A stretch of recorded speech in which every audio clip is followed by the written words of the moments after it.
We've got some breaking news to bring you from Liverpool, who have confirmed that Conor Bradley will require surgery on his knee, which we understand will rule him out for the rest of the season. Do you think he will be given time, though, and do you think he deserves to be given more time?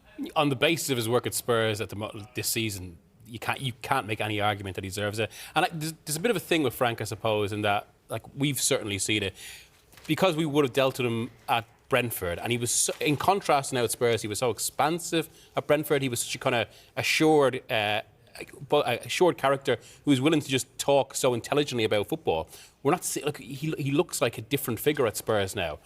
As regards whether they'll change, I think the one thing that was significant about yesterday's game was it felt like it didn't quite get toxic enough to force the owners, and that's where we are now. I think that's touching on what Johnny said there about where it gets into end game for a manager, and it's almost like everyone is in a bit of a holding pattern now until the situation gets so bad and it gets so toxic that they have no choice.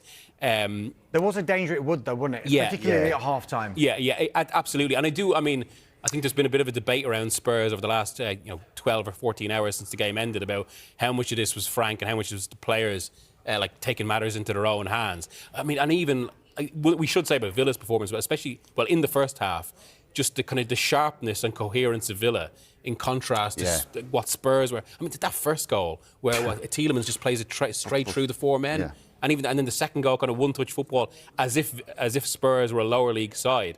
They did rally in the second half, maybe show that there could be something there. But can Frank, in this situation, can he hone that? It feels unlikely.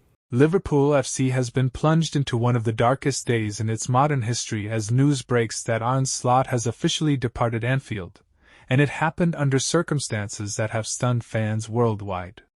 According to reports, Slot's exit was carried out in complete secrecy, with no announcement, and most painfully, no goodbye to the supporters who had placed their hopes in him.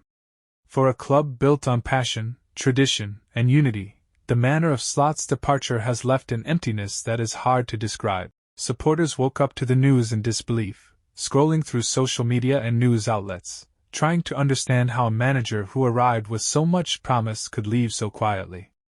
There was no press conference, no public farewell, no opportunity for fans to express their gratitude or say goodbye, just silence.